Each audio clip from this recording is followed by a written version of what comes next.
Bonjour, je vais vous parler d'un ouvrage paru chez Amazon en juillet 2021, Urbatan, Dialogue avec les veilleurs. Il sera un jour probablement reconnu comme l'un des plus importants ouvrages sur la question extraterrestre ou extradimensionnelle. En plus de précisions sur la collaboration établie avec certains États depuis des décennies, il nous transmet d'importantes informations sur notre devenir. J'ai coécrit cet ouvrage à la demande de ceux qui se disent les veilleurs, en collaboration avec mon amie Anna, que je connais depuis une cinquantaine d'années. Nous avons collaboré au sein d'associations ou dans des groupes de recherche. Elle a souvent mis ses capacités médiumniques à notre disposition pour nous transmettre des informations dans le cadre de nos recherches.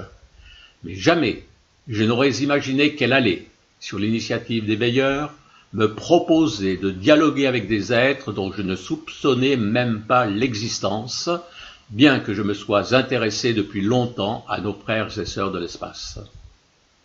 J'ai étudié en particulier les ouvrages de Soria, un groupe d'extraterrestres en provenance des Pléiades, mais jamais les Pléiadiens n'ont parlé dans leurs ouvrages des habitants d'Urbatan, qui seraient, selon leur dire, parvenus à transcender le temps et l'espace et à fédérer 12 races évoluées pour créer ce projet Terre auquel nous participons en tant qu'expérimentateurs.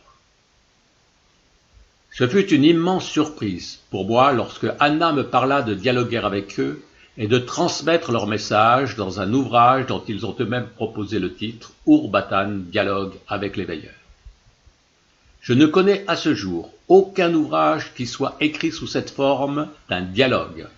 La plupart du temps, les informations sont reçues par des médiums qui transmettent tout simplement. Je ne suis en aucune manière médium, et il fallait que les veilleurs trouvent deux personnes qui se connaissent bien, dont l'une ait les capacités médiumniques indispensables, et l'autre la formation scientifique mais aussi ésotérique pour leur poser des questions suffisamment pertinentes. J'avoue avoir hésité à accepter cet échange, mais je me suis finalement laissé convaincre et j'avoue ne pas le regretter. J'ai en effet progressé à leur contact et ma compréhension de l'univers s'est enrichie. Je vais vous la transmettre au cours de cet entretien, mais aussi au cours de 7 ou 8 exposés qui suivront, auxquels je vous invite à participer. Je vous transmettrai une connaissance rarement divulguée, seulement permise par les temps exceptionnels que nous vivons. Ma surprise fut grande lorsque je reçus les premières réponses à mes questions et que je découvris non pas des extraterrestres, mais des extradimensionnels qui se disent nos pères, créateurs du projet Terre, mais aussi les gardiens de la tradition. Beaucoup douteront de ces affirmations, tellement cela peut paraître incroyable et il faut bien le reconnaître assez extraordinaire. Je vous assure pourtant qu'ils m'ont fourni les preuves qu'ils sont bien les gardiens de la tradition sur Terre. Je n'ai pas rapporté ces preuves dans Urbatan car ce serait totalement inutile. Il faut en effet connaître les structures secrètes utilisées par la tradition primordiale pour aider l'humanité à s'élever au-dessus des contingences matérielles. Je connais ces structures grâce à une personne que je considère comme mon père spirituel. Il assura durant sa dernière incarnation des responsabilités en ce domaine de l'hermétisme et de la tradition. J'en parlerai lors de l'un de mes prochains exposés. J'avais donc les preuves de leur implication dans la tradition primordiale, mais accepter qu'ils soient aussi les créateurs du projet Terre et nos pères en tant que concepteurs du véhicule que nous utilisons pour explorer la matière, relevait d'une autre compréhension. Entre les années 95 et 2005, j'ai lu, comme je vous l'ai dit précédemment, les ouvrages transmis par les Pléiadiens. Dans ces ouvrages, ils affirment que notre corps n'a pas une origine darwinienne, comme nos scientifiques le pensent habituellement, mais qu'il fut fabriqué à partir d'apports génétiques partiels issus de plusieurs races extraterrestres, exactement comme l'affirment les veilleurs. J'explique dans Un autre monde, publié bien avant que ne le soit Urbatan, ces informations transmises par les Pléiadiens, et j'explique dans cet ouvrage l'héritage génétique que chacune de ces races de l'espace a apporté à notre véhicule. La clarté des réponses apportées par les veilleurs, la simplicité de leurs messages, tellement plus compréhensibles que la plupart des messages transmis par de nombreux médiums, les preuves données qui se recoupent avec d'autres sources d'informations m'ont convaincu de l'intérêt que nous pouvons porter à leur message. Le transmettre à celles et ceux qui sont aptes à le recevoir devenait alors pour moi un devoir. Aussi est-ce l'objectif de cet exposé et de ceux qui suivront, avec le secret espoir que beaucoup feront suivre ces messages et en parleront autour d'eux. Voici ce que les veilleurs disent. Un des buts de notre mission est qu'un maximum d'humains puissent développer les facultés nécessaires pour choisir et contrôler son destin et opérer de manière individuelle et autonome le transfert de conscience permettant d'accéder à d'autres plans. J'aurai l'occasion, dans les prochains exposés, de développer ce que sont ces autres plans, les mécanismes qui permettent d'y accéder. Les veilleurs nous informent des choix qui se présentent à nous. L'époque actuelle, disent-ils, avec ce phénomène de fin de cycle, début d'une ère nouvelle et conséquences naturelles des comportements de l'humanité, a vu se développer non pas un futur, mais deux lignes temporelles distinctes, une ligne temporelle pouvant être interprétée comme une voie vers une dimension. Cette donnée est plus qu'importante à souligner, elle est fondamentale, car ces deux lignes temporelles aboutissent à des conditions opposées que l'on pourrait qualifier l'une de négative et l'autre de positive. Ce qui est en cours, c'est l'effondrement de valeurs anciennes dépassées, qui ne correspondent plus au nouveau cycle et à l'évolution de votre monde. Ces structures ou habitudes ne peuvent et ne doivent plus être maintenues, car si rien ne change, vous vivrez un effondrement non seulement de la société telle que vous la connaissez, mais aussi des bouleversements climatiques et géologiques tellement puissants que les conséquences peuvent être qualifiées de dramatiques. La ligne temporelle qui s'imposera en fonction de l'application de la loi de cause à effet concerne toute la planète telle que vous la connaissez actuellement. Si les changements nécessaires se sont opérés, l'actuelle planète Terre et l'ensemble de sa population rentreront dans cet âge d'or. Si ce sont les mauvais choix qui prédominent, la Terre connaîtra les tribulations, et la partie de l'humanité qui s'est harmonisée avec les conditions du nouveau cycle aura le choix de se déplacer vers la dimension plus subtile qui exprime l'âge d'or, ou de rester volontairement pour accompagner et soutenir ceux qui sont restés bloqués par leur refus d'évolution. Il faut beaucoup d'amour, d'abnégation et de courage pour prendre cette décision, et il est évident que ceux qui feront ce choix feront un bond prodigieux dans l'évolution et réduiront considérablement leur cycle d'incarnation. Nous sommes donc à cette période cruciale du choix que les écrits anciens nomment tant de la parousie ou de l'apocalypse.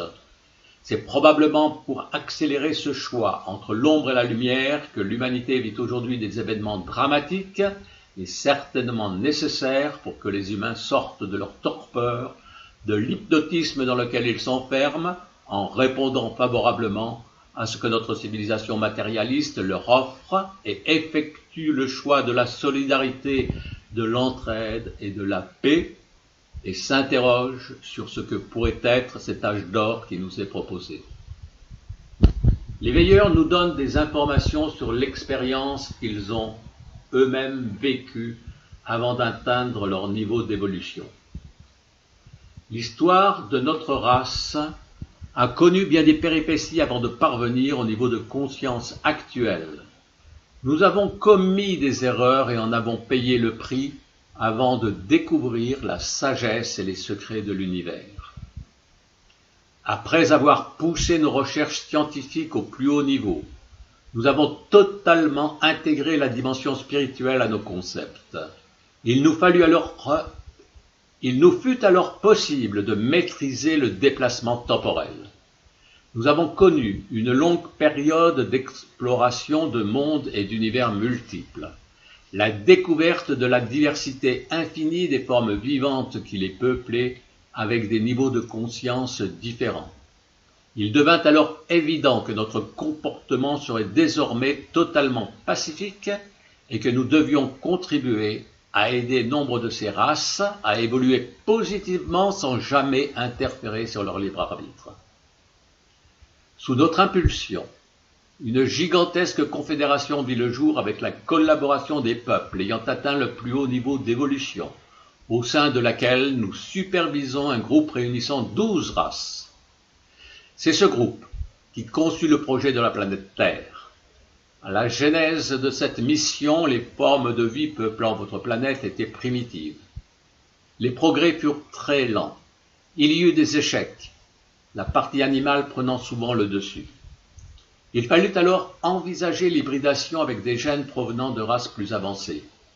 Sur notre groupe de 12 chargés de la mission, 8 races acceptèrent de partager du matériel génétique, mais 4 races ne se montrèrent pas favorables à la poursuite de l'expérience, compte tenu des échecs précédents. Ils considéraient l'espèce humaine comme incontrôlable, agressive et potentiellement dangereuse. Pour nous et les 7 autres qui avions contribué à l'apport génétique, un fort lien affectif nous reliait à ceux que nous considérions désormais comme nos enfants, vous. Nous avions l'engagement de vous aider à progresser tout en respectant cette loi fondamentale de non-ingérence en vous laissant maître de vos décisions. La question fondamentale que nous sommes en droit de nous poser est la suivante. Quel est donc ce projet Terre ? Quel est le but des veilleurs en créant cette expérience qui semble unique ? Nous trouvons une réponse au travers de leurs propos. Les races qui ont donné du matériel génétique et notre peuple qui est à l'origine des choses sont persuadés que la majorité d'entre vous atteindra le niveau requis. Nous en sommes même totalement convaincus au regard des êtres de votre espèce qui ont déjà franchi le seuil de l'illumination et qui manifestent ainsi l'espoir dans le développement d'une race exceptionnelle aux capacités étonnantes qui aura une place particulière dans la Confédération. Vous représentez une expérience d'évolution unique et vous faites la fierté de vos pairs. Notre amour envers vous est indéfectible. Nous sommes, selon leur expression, comme les commandos qui subissent une formation particulière en vue d'acquérir ces capacités dont ils parlent. Nos frères et sœurs des Pléiades nous considèrent comme des kamikazes. Ce sont eux qui nous ont informés des bases mêmes de cette expérimentation si exceptionnelle. Nous sommes soumis au libre arbitre qui permet à certains de dominer les autres par quelque moyen que ce soit, y compris les plus horribles, comme nous pouvons encore le constater de nos jours. Nous oublions, à la naissance, nos expériences antérieures, et nos frères et sœurs de l'espace ne sont pas autorisés à prendre contact avec l'ensemble de la population terrestre, sauf cas particuliers dont nous reparlerons. Voici les questions que je leur ai posées avec leurs réponses. Nous sommes qualifiés de kamikazes pour avoir choisi ce chemin couvert d'embûches, mais vous dites que nous pouvons devenir une race exceptionnelle aux capacités étonnantes. Ces capacités résultent-elles des difficultés rencontrées et surmontées par celles et ceux qui atteignent l'illumination? Oui, vous pourriez comparer votre choix à celui des êtres qui s'engagent dans les commandos d'élite. Plus l'entraînement est difficile, plus grandes sont les capacités. Nous participerions donc à une expérience unique dont vous seriez les initiateurs, puisque vous nous avez dit avoir initié le projet Terre. Comment s'est effectué le choix des âmes participant à cette difficile expérience? Comme dans vos commandos uniquement de volontaires. Quelles expériences antérieures ces âmes avaient-elles acquises, diverses et variées, mais les amenant à un niveau relativement harmonisé. La plupart d'entre nous n'avons nulle conscience de ce que nous sommes vraiment, ni du but que nous pouvons atteindre. Il est important de comprendre ce qu'exprime l'éveilleur à ce sujet. J'ai fait une synthèse de leurs explications que voici. L'âme, qui constitue la réalité ultime et permanente de chaque être humain, est une parcelle de l'océan d'énergie primordiale communément appelé Dieu ou grand constructeur. En s'individualisant, cette goutte de lumière acquiert une conscience au travers de ses expériences dans la matière, lesquelles forment l'âme personnalité.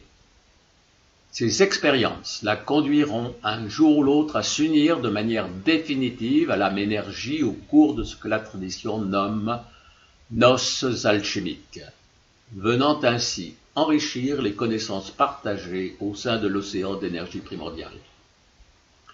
Ainsi serions-nous des parcelles de la divinité et donc des frères et sœurs en expérimentation dans un mouvement ascendant de retour à la source. Mais il faut comprendre aussi que l'âme personnalité n'est pas immortelle et peut être réinitialisée si elle commet trop d'erreurs avant sa fusion avec l'âme énergie. Vous ai-je bien compris?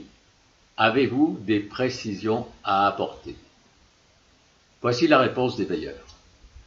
Vous avez bien saisi le sens de nos explications qui nous semblent suffisantes. Libre à chacun d'en faire une base de réflexion et de méditation, car ce thème représente la voie vers l'illumination.